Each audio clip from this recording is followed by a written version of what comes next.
Hello everyone, this is Defense Politics Asia and another day, another frontline changes report, another Russian winning, and it's like, yeah, shit happens and I'm not pro-Ukrainian, nor I pro-Russia, but no, yeah, things happened and it makes me look very pro-Russian.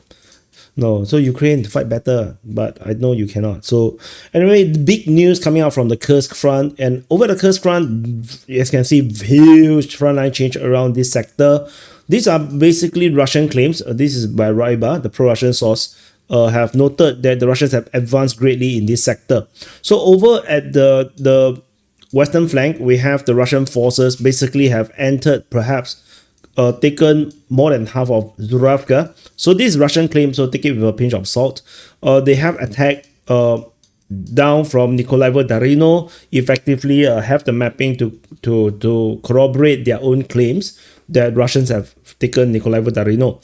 They are pushing south of Zuravka, also hitting out from Darino and taking a very strong buffer zone towards Darino towards the border region, and of course also linking up to Svertiklovo as part of this great expansion of the front line. On northeast of this position, also the Russian forces have basically went into the northern part of Lebedevka, and this also links up with Svertiklovo, as well as the Russians advancing closer and closer to Loknia. So this is the frontline change over in the Kursk front. The distance is perhaps around one kilometer over. The one towards Zuravka is much longer, it's around 3 kilometers. And at Lebedevka, the Russian forces advanced perhaps up to more than 3 kilometers. So these are all very big advances. Clearly, this did not happen overnight, but definitely we only have this information overnight. So that's the frontline change around here. A frontline change, by the way, is only for the 22nd of February up to this point as per the recording, the latest information, which does include some of the 23rd of February's updates. So the other frontline change is over in the Sudzha region. The Russian forces basically have negated all the Ukrainian captures over their limited counter-offensive operation. With confirmation is that the Russian forces have taken back Fanasievka with geolocation of Russian forces basically on the southern part of Cherkasskaya Konopelka. Russian mapping have claimed that they have retaken back the Cherkasskaya Konopelka in the latest frontline changes. But this is a claim. The confirmed one is the one below, around the Fanasievka region. This is the geolocated. So that makes the entire operation and sacrifice a bit limited, pretty wasted. And especially if my observation and my gut feeling is not wrong, they did attack into a very weakly defended or not defended grounds.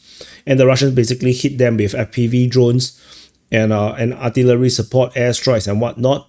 So they sacrificed a lot of life to take grounds that the Russians deliberately left open. So this is also the story for the entire Kursk offensive, where the Russians deliberately left Kursk to be weakly defended, tempting the Ukrainians to come in, and the Ukrainians did come in and basically get trapped in the Kursk front. So it's a bit like the meme, right? The meme is that I'm not stuck here with you, but you are stuck here with me, kind of thing. Like the Ukrainians think that they have got the Russians stuck at Kursk by this offensive, diverting attention, resources and whatnot. But the reality, I think, is the reverse. Is the Russians saying to the Ukrainians, no, is you stuck with me in Kursk. And I think that is what we are seeing right now. And this is a microcosm of what is happening at Kursk, where the Ukrainians launched an attack into largely weakly defended or undefended grounds. And along the way, they got struck by FPV drones. And then, they basically captured nothing. And then eventually they can't hold a position. And then they now got getting pushed back. So that's all from the Kursk front. The next frontline change is over at Bilohorivka. The story of Bilohorivka continues to unfold in a very interesting way. After this geolocation and then the day before geolocation of these two positions, now we have new ones over at these two locations at the south of Bilohorivka. Basically confirmed Russian presence or advance in this region here. Certain mappings may map it much bigger, but I'm trying to be a bit more conservative because there is a possibility that they can map it like this, where the Russian forces take all of these grounds, including the entire chalk quarry, which I prefer not to map it like this, because if you can actually map it like this, it's not entirely wrong, but it's actually very ambitious to map it like this, because this distance is around 2.7 kilometers. There is the entire chalk quarry here, and I really don't want to just jump ahead in this way. So because the terrain here is totally different from the terrain here, so, and of course this is another terrain, so I would say that this would be a bit more sensible with the Russian forces advancing down these tree lines along this way. The terrain here is actually very difficult, so it's still going to be a tough fight. Geolocation from the front line is around 1 kilometer, so that's a pretty sensible move. So that's all from Bilohorivka. After the next frontline change is over at Orikovo-Vasilivka. There's a slight frontline change with geolocation of Russian forces at this building here, which caused some slight frontline changes in the southern half or the eastern half of Orikovo-Vasilivka. So that's all from the Bakhmut front. Bakhmut is here. Orikovo-Vasilivka is here. And the next frontline change, we jump all the way to the Andriivka front. So this is Andriivka, and this is the front line. This is the Andriivka front. So there is some further frontline changes around here. Based on Deep State US mapping, they have mapped that the front line have been straightened more or less around Constantinople and Velyka. So this is a continued concession of all these impossible places that the Ukrainians can't possibly be.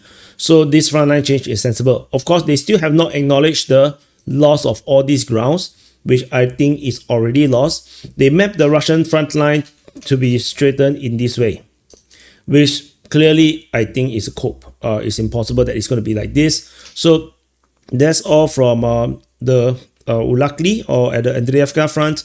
The next frontline change, we go to Velyka Novosilka front. Velyka Novosilka is here, and you can see the front line have already moved northward.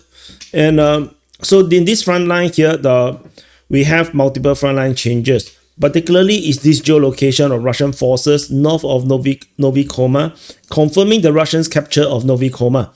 So Novi Koma is now confirmed to be captured in our mapping. So I want to zoom in so a bit more clearer. So Novi Koma is confirmed to be captured, geolocation here.